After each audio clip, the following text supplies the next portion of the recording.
Assalamualaikum warahmatullahi wabarakatuh. Kami dari kelompok 6 yang beranggotakan Salsa Rika Fauzia, Handayani Safera Wiji Utami, Ahmad Dairobi, Reza Raka, dan Almat Syawalita ingin mempresentasikan tugas besar 1 mata kuliah simulasi bisnis. Terkait tugas tersebut, kami berhasil mendiskusikan untuk membuat suatu perusahaan yang bergerak di bidang perdagangan makanan. Kami memberi nama perusahaan dengan nama Cosinirito Group. Kami juga memiliki anak usaha yang diberi nama Cosinirito Cafe dan Cosinirito Catering. Perusahaan kami bergerak di bidang food and drink yang menyediakan makanan dan minuman kekinian yang digandrungi oleh generasi milenial dengan berbagai macam varian rasa serta harganya terjangkau. Kenapa kami memilih usaha food and drink? Pertama, karena tren yang terus naik. Walau sudah sangat umum, industri ini terus memiliki tren yang naik, mulai dari snack kekinian hingga makanan fashion. Industri ini merupakan industri yang terus berkembang dan diincar oleh investor. Kedua, kesempatan investasi yang semakin besar. Menurut Financial Tribune, industri makanan masih memiliki kekurangan yang sangat beragam. Namun, kekurangan ini membuka kesempatan yang luas untuk perbaikan dan inovasi. Ketiga, manusia membutuhkan makanan. Manusia membutuhkan makanan dan minuman yang enak dan bersih. Keempat, profit. Mencari profit besar dari berbagai layanan yang disediakan. Tujuan perusahaan. Pertama, menjual berbagai macam makanan dan minuman dengan harga yang sesuai sehingga bisa mendapatkan pelanggan sebanyak-banyaknya. Kedua, konsumen baru yang didapatkan sendiri akan menjadi lebih luas cakupannya dan tidak terbatas pada satu segmen pasar. Dan penambahan konsumen, daya beli secara signifikan bisa cepat didapatkan. Cosinirito Group membuka usaha yang akan dikembangkan, yaitu Cosinirito Cafe, yang bergerak di bidang usaha perdagangan makanan maupun minuman. Cosinirito Cafe sendiri sudah memiliki 9 cabang yang tersebar di seluruh Indonesia, salah satunya di Jakarta. Visi kami, yaitu menjadikan usaha kafe yang mampu berkompetisi dan daya saing yang tinggi. Misi kami, yaitu memberikan layanan yang berorientasi pada kepuasan konsumen dengan menyajikan makanan dan minuman yang berkualitas tinggi.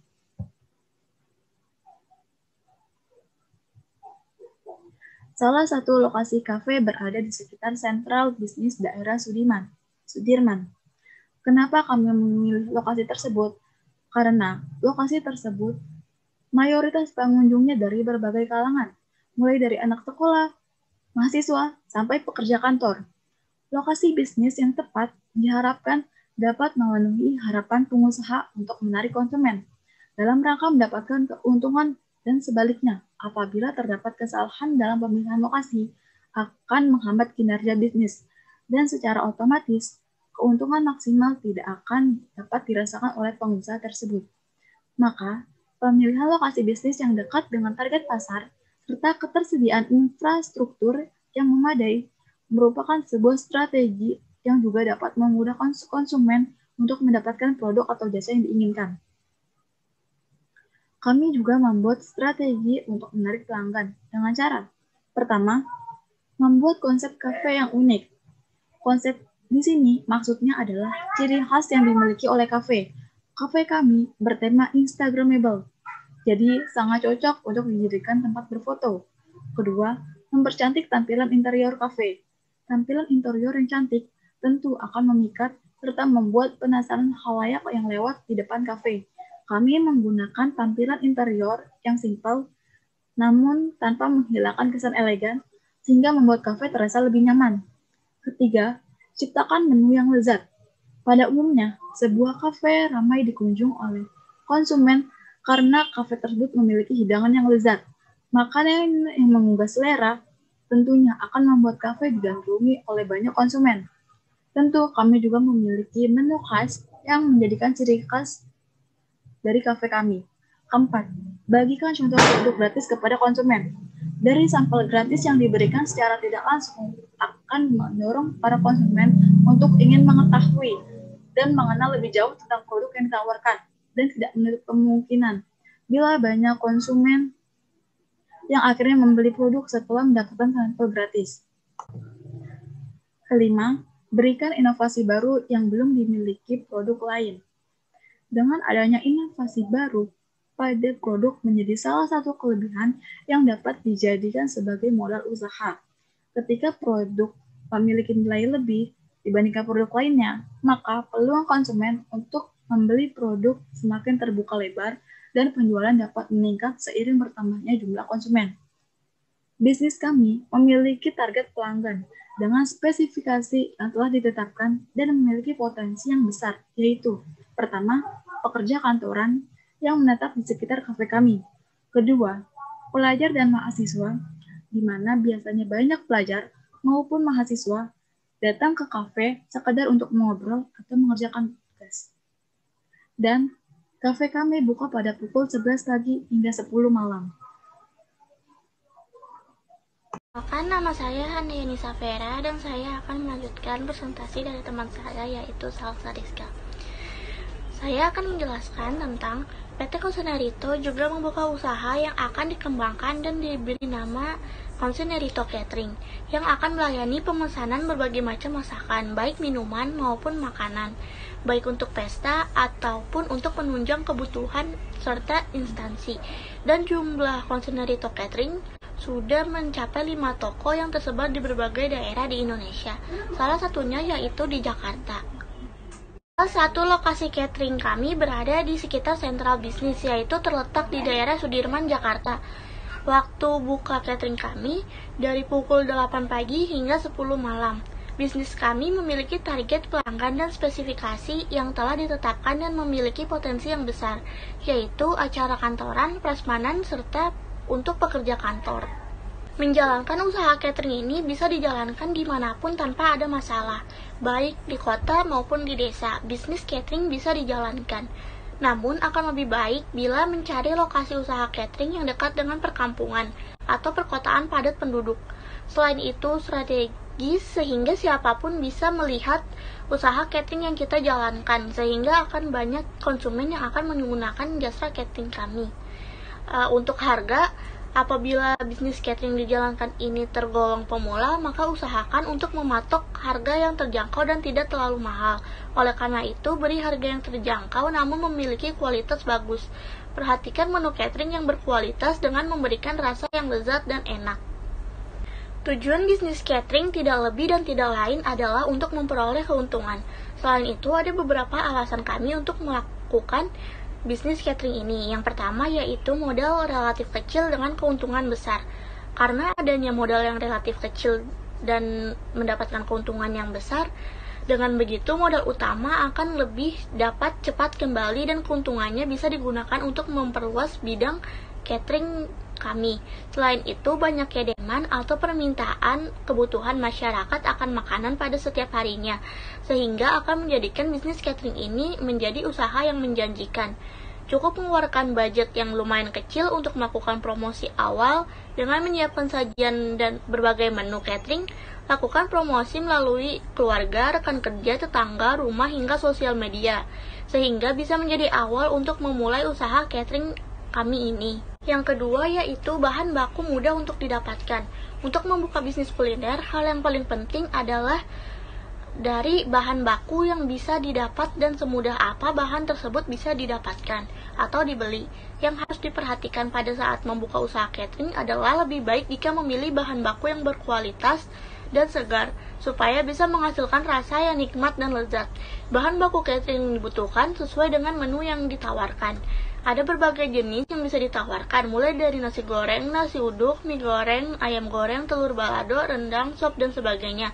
Sehingga bahan baku masakan ini perlu disesuaikan dengan pesanan makanan dari pelanggan atau menu yang sudah kami tetapkan. Yang ketiga yaitu alat-alat yang mudah dicari dan relatif murah. Menjalankan usaha catering membutuhkan peralatan masak yang berkualitas dan yang berkualitas belum tentu harus mahal, karena sekarang sudah banyak tersedia alat-alat masak yang mudah dicari dan relatif tidak memakan terlalu banyak biaya. Walaupun pada awalnya terlihat mahal, tetapi alat masak inilah yang akan membantumu dan memudahkan bisnis catering akan awet sampai bertahun-tahun lamanya. Semakin bagus kualitas alat masak yang kita gunakan, semakin pula alat masak itu bertahan lama. Menjadikannya sebagai investasi bisnis. Beberapa peralatan yang dibutuhkan untuk menjalankan usaha catering yaitu kompor, gas, pisau, wajan, panci, pengukus, talenan, spatula, dan aneka peralatan memasak lainnya. Pinjaman keuangan. PT Konsenerito dalam menjalankan bisnisnya mendapatkan pinjaman modal sebesar 10 miliar yang berasal dari pinjaman bank, tabungan pemilik usaha, dan para investor. Di sini ada beberapa persyaratan untuk meminjam uang kepada bank, yaitu yang pertama, yaitu buat pihak bank yakin dengan usaha yang dijalankan. Sebelum menyetujui pengajuan pinjaman dari nasabahnya, bank biasanya akan mempertimbangkan beberapa hal yang menyangkut data calon peminjam. Oleh karena itu, langkah pertama, pastikan kita dapat meyakinkan pihak bank mengenai alasan kenapa kita menjalankan bisnis tersebut dan mengajukan pinjaman itu. Kami bisa meyakinkan pihak bank dengan cara merinci dengan sejelas-jelasnya tujuan usaha. Jelaskan pada pihak bank jika jenis usaha yang akan kamu jalankan adalah suatu usaha yang memiliki prospek yang bagus di masa mendatang, dan tunjukkan kesungguhan kita dalam membuka usaha tersebut agar pihak bank mau memberikan persetujuan pengajuan pinjaman yang kami berikan. Bila perlu, siapkan proposal dalam bentuk hard copy. Hal ini bisa menambah nilai kesungguhan kita dalam mengajukan pinjaman untuk menjalankan usaha tersebut. Hal kedua yang perlu dilakukan untuk melakukan pinjaman bank adalah dengan melengkapi persyaratan berbagai macam yang telah ditentukan oleh pihak bank. Pihak bank akan memeriksa kelengkapan persyaratan nasabahnya dengan teliti dan seksama. Bila persyaratan tersebut terdapat kekurangan atau tidak sesuai dengan ketentuan yang diberikan oleh pihak bank, maka kemungkinan besar pengajuan pinjaman tidak akan disetujui. Maka dari itu sangat penting untuk melengkapi persyaratan-persyaratan yang diajukan oleh pihak bank tersebut. Memiliki citra yang positif. Hal yang terakhir yang perlu diperhatikan ketika ingin melakukan pinjaman bank yaitu membentuk citra positif baik dari dalam diri kita sendiri maupun dari bisnis yang kita jalankan. Perhatikan kita termasuk orang yang layak diberi pinjaman oleh pihak bank. Ketika kita bertemu dengan pihak bank, sebaiknya tak perlu merasa tegang. Karena jika kita merasa tegang, maka kemungkinan besar jawaban yang akan kita berikan pun tidak akan tersampaikan dengan baik dan lancar, serta penuh dengan keraguan, sehingga jawaban kita bisa dianggap tidak meyakinkan oleh pihak bank.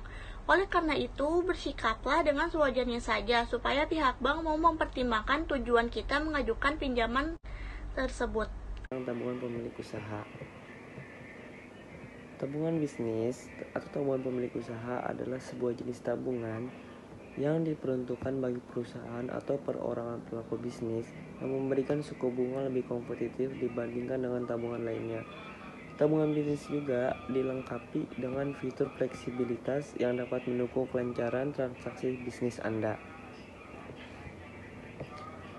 Tabungan pemilik usaha terkumpul sebanyak miliar dengan rincian sebagai berikut. Almas Syawalita memberikan 200 juta, Handayani Syafera memberikan 200 juta, Salsa Rika memberikan 200 juta, Reza Raka memberikan 200 juta, dan Ahmad Dirabi Khairi memberikan 200 juta. Semuanya memberikan dengan nominal yang sama agar merasa tidak ada yang terbebani. Dan selain itu juga kami melakukan pinjaman bank. Pinjaman bank adalah sejumlah dana yang disediakan oleh bank kepada nasabah dengan pemberian bunga yang harus dilunasi kembali pada waktu yang perjanjian atau dengan cara angsuran. Beberapa bank yang memberikan pinjaman yaitu Bank BCA sebesar 500 juta, Bank BNI sebesar 500 juta, Bank BRI 500 juta, dan Bank Mandiri sebesar 500 juta.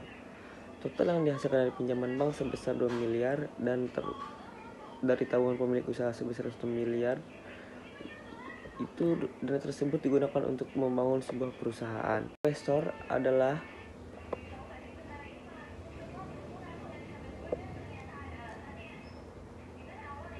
orang yang memberikan dananya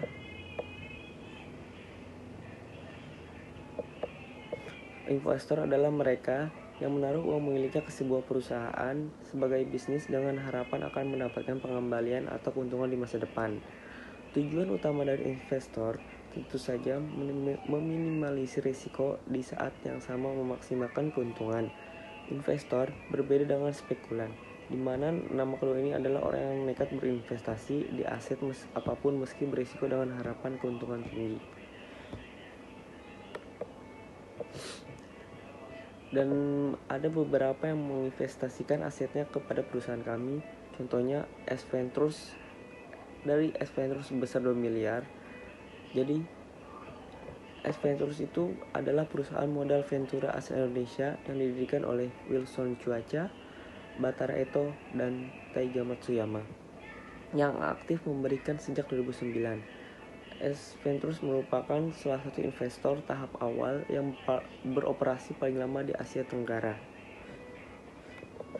Selain itu ada beberapa investor lain, diantaranya Mimal Startup sebesar 500 juta, Cyber Agent Ventures sebesar 1 miliar, Golden Gate Ventures sebesar 500 juta, Gobi Partners sebesar 500 juta, dan Convergent Ventures sebesar 1 miliar.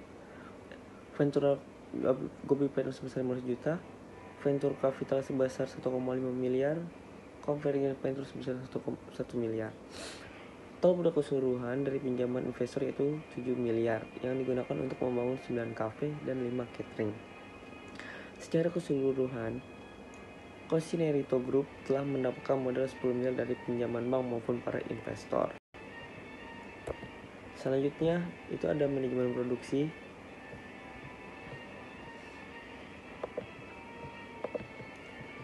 Manajemen produksi adalah sebuah penataan dari proses pengubahan bahan mentah menjadi suatu produk jasa yang memiliki nilai jual. Manajemen produksi juga merupakan bagian dari bidang manajemen yang memiliki peran untuk melakukan koordinasi, beragam kegiatan agar tujuan bisnis tercapai, untuk mengatur produksi, perlu adanya keputusan yang ada hubungannya dengan sesuatu yang mencapai tujuan, sehingga barang dan jasa yang dihasilkan sesuai dengan yang sudah direncanakan. Pengertian manajemen produksi menurut para ahli, salah satunya menurut Sofyan Asauri. Menurut Sofyan Asauri, pengertian manajemen produksi adalah kegiatan untuk mengatur dan mengkoordinasikan penggunaan berbagai sumber daya manusia, sumber daya alat, sumber daya dana, dan bahan secara efektif dan efisien untuk menciptakan dan menambah kegunaan sebuah barang atau jasa. Fungsi dari manajemen produksi adalah salah satunya adalah perencanaan, jasa pendukung, proses pengelolaan, dan pengendalian atau pengawasan. Dan ada beberapa rincian biaya produksi untuk perusahaan kami, yaitu biaya membeli tempat perusahaan sebesar 2 miliar, biaya merenovasi tempat dan mendesain perusahaan sebesar 250 juta, biaya fasilitas perusahaan sebesar 300 juta, biaya tanah kerja renovasi bangunan sebesar 60 juta, biaya pemeliharaan 40 juta, biaya tenaga kerja sebanyak 30 karyawan sebesar 350 juta. Di sini saya akan melanjutkan presentasi dari Ahmad Derobi. Rincian biaya produksi untuk satu kafe. Yang pertama itu biaya membeli tempat usaha, karena setiap usaha wajib memiliki tempat untuk menarik daya pelanggan atau customer untuk datang ke kafe kami. Itu kisaran 200 juta sampai 500 juta. Yang kedua ada biaya merenovasi tempat dan biaya tenaga kerja renovasi bangunan. Biaya renovasi tempat itu biar semakin menarik daya pelanggan untuk datang ke kafe kita. Terus kita harus membayar biaya para pekerjanya juga untuk membangun renovasi bangunan kafe kita, itu kisaran habis 50 juta. Ketiga ada biaya mendesain tempat catering dan menambahkan furniture catering. Biaya mendesain tempat catering adalah desain tempat catering kafe kami untuk bagus, untuk menarik pelanggan, untuk nongkrong yang penting-penting di bagian kafe kami. Itu kisaran 100 juta. Keempat, ada biaya pemeliharaan. Biaya pemeliharaan itu ada banyak, ada pemeliharaan tempat, ada pemeliharaan kebutuhan masak. Itu kisaran 15 juta. Yang kelima, ada biaya tenaga kerja, itu biaya yang bertenaga kerjakan untuk membangun kafe kami. Itu kisaran 30 sampai 50 juta. Yang keenam, biaya kebutuhan dapur. Itu karena kita memiliki konsep catering, kita harus menyiapkan semua bahan-bahan yang segar, yang banyak juga. Itu kisaran 45 juta. Yang ke selanjutnya, biaya bahan baku produksi kisaran 35 juta. Bahan baku produksi itu ialah kayak semacam bahan-bahan dapur juga, itu termasuk dalam bahan baku produksi. Yang ke selanjutnya ya, biaya fasilitas listrik, air, wifi itu kisaran 25 juta. Karena listrik dan air itu sangat penting dalam satu kafe, apalagi wifi. Sekarang kalau orang nongkrong di kafe itu sangat menginginkan mendapat fasilitas kenyamanan itu melalui wifi, biar paketan mereka itu aman dan tidak secepat habis. Dan biaya produksi untuk satu toko catering, kalau yang sebelum itu kafe. Yang pertama itu biaya membeli tempat usaha catering, sekisaran 200 sampai 500 juta, sama seperti kafe tadi. Yang kedua, ada biaya merenovasi tempat dan biaya tenaga kerja merenovasi bangunan. Merenovasi tempat itu kita harus mendesainnya dengan daya tarik pelanggan biar bisa datang ke tempat catering kami. Biaya tenaga kerja juga, renovasi bangunan, kita harus mendesain dan membayar tenaga kerja yang sudah membangun toko catering kami kisaran 70 sampai 100 juta. Yang ketiga, ada biaya mendesain tempat usaha. Kita harus mendesain tempat usaha catering kami biar menarik pelanggan dan bisa meyakinin kalau mereka meng-catering di tempat kami itu apa yang mereka inginkan itu tercapai dan mau yang kita penuhi gitu. Biaya mendesain tempat usaha itu sekisaran 60 juta. Yang tadi biaya merenovasi tempat dan biaya tenaga kerja dan renovasi bangunan itu ada sekisaran 30 juta sampai 100. Kalau yang biaya mendesain tempat usaha ya kisaran 50 sampai 80 juta. Yang keempat, ada biaya pemeliharaan. Pemeliharaan adalah semacam kayak menjaga atau bersih-bersih tempat catering kami, kisaran 15 juta. Yang selanjutnya, biaya tenaga kerja atau karyawan toko. Gaji karyawan toko kisaran 25 juta. Yang selanjutnya, biaya kebutuhan dapur adalah kebiayaan yang sangat penting untuk bahan pokok untuk catering kami, itu kisaran 40 juta. Yang selanjutnya, ada biaya bahan baku makanan yang harus kita stok dan harus segar memilih bahan baku makan, itu kisaran 60 juta. Selanjutnya, ada biaya peralatan catering. Peralatan pancing ya banyak banget, seperti kayak panci buat masak, segala masak, dan kayak tempat wadahnya cateringnya itu kisaran 30 juta. Manajemen pemasaran. Manajemen pemasaran itu ada memanfaatkan jaringan sosial. Memanfaatkan jaringan sosial itu sangat penting untuk kita membuka satu usaha atau catering dengan membagi share website, terus promosi di segala jaringan sosial. Itu sangat pengaruh besar untuk usaha kita. Yang ketiga, memberikan diskon. Untuk awalan kita membuka catering atau kafe itu kita harus memberikan diskon biar mereka memikat daya tarik pembeli, biar bisa datang ke kafe atau tempat catering kita. Yang ketiga itu, yang terakhir, ada membuat website. Membuat website adalah biar orang-orang tahu apa aja menu kita. Manajemen SDM di perusahaan kami, yaitu PT Konerito, meliputi tenaga kerja yang bekerja di bidang pemasaran, yang dimana kegiatannya memperkenalkan serta memberikan informasi mengenai usaha atau produk yang kita jual.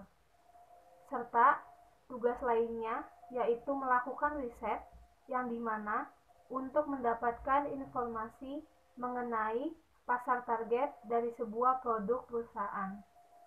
Selanjutnya, di bidang keuangan mempunyai tugas menyiapkan bahan pelaksanaan dan pelayanan administrasi di bidang perencanaan, anggaran, akuntansi, dan bendahara, serta melaksanakan tugas lain yang diberikan oleh sekretaris dewan sesuai dengan tugas dan fungsinya untuk mendukung pelaksanaan tugas karyawan.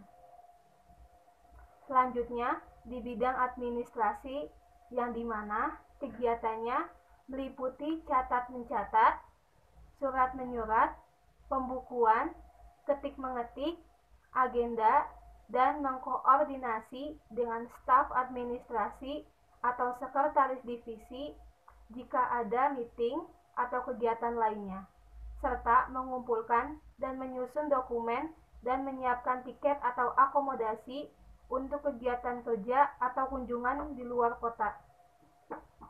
Selanjutnya, bagian periklanan, yang dimana tugasnya untuk membuat rencana kebijakan iklan atau program untuk mempromosikan barang dari perusahaan, seperti membuat poster, brosur, dan kupon.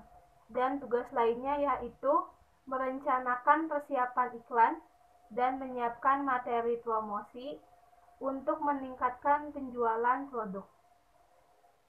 Selanjutnya, ada mengumpulkan dan mengatur informasi untuk merencanakan kampanye iklan, serta melakukan kerjasama dengan kepala koordinasi dengan memilih pemilihan media iklan atau produk yang akan dikeluarkan. Selanjutnya, di bidang IT, yang berperan untuk melakukan peningkatan terhadap teknologi perusahaan seperti komputer, software, dan pengembangan sistem jaringan lainnya. Perusahaan kami memiliki karyawan yang bekerja di berbagai bidang, seperti marketing komunikasi yang bekerja memberikan informasi mengenai usaha, yang dimana tujuannya untuk meningkatkan brand perusahaan. Manajemen SDM di toko kami, yaitu Cafe Konerito, meliputi tenaga kerja yang bekerja di bidang manajer, yang dimana tanggung jawabnya mengawasi keadaan kafe, mengurus bagian pekerjaan karyawan baru, memberhentikan karyawan, mengelola karyawan, mengurus pasokan bahan baku, serta perlengkapan memasak. Bertanggung jawab lainnya seperti berurusan dengan para supplier, menentukan jadwal karyawan, mengawasi pemeliharaan dapur, serta tempat makan maupun minuman. Selanjutnya, tenaga kerja lainnya yaitu ada eksekutif koki atau yang biasa disebut dengan kepala koki, yang tugasnya membuat hidangan spesial, mengelola lingkungan dapur, menjadi leader bagi para koki lainnya, bertanggung jawab untuk setiap makanan dan minuman yang telah dipesan, dan mengelola hal-hal penting lainnya yang ada di dapur. Bahkan bertanggung jawab dalam mengatur jadwal kerja tiap koki. Dan selanjutnya ada juga koki yang bertanggung jawab untuk membuat serta menyediakan makanan maupun para minuman untuk para konsumen. Selanjutnya ada pelayan, yang dimana tugasnya mencatat, melayani, mengantarkan pesanan bagi para tamu. Selain itu juga tugas lainnya yaitu membantu tamu terkait dengan pesanan maupun keluhan. Tenaga kerja lainnya seperti kasir kafe yang bertanggung jawab melayani pembayaran. Tenaga kerja selanjutnya yaitu petugas pencuci piring yang dimana tugasnya mencuci dan membersihkan setiap perlengkapan makanan yang sudah digunakan oleh para tamu. Dan kafe kami menyediakan pemesanan secara online. Untuk itu kami memiliki tenaga kerja driver delivery yang dimana tugasnya mengantarkan pesanan makanan maupun minuman dari kafe ke rumah para konsumen. Yang terakhir, manajemen SDM di catering kami, yaitu Catering Konerito, meliputi tenaga kerja yang bekerja di bidang administrasi, yang dimana bertugas untuk mencatat pesanan, bagian keuangan, serta pemasaran. Tenaga kerja lainnya yaitu koki, yang dimana tugasnya meracik dan memasak makanan maupun minuman yang telah dipesan oleh para konsumen. Ada juga pelayan yang dimana tugasnya menyajikan makanan, mengisi makanan yang kosong, menyiapkan peralatan catering, dan membawa piring atau gelas yang kotor ke dapur. Tenaga kerja lainnya yaitu supir, yang dimana tugasnya mengantarkan pesanan bagi para konsumen.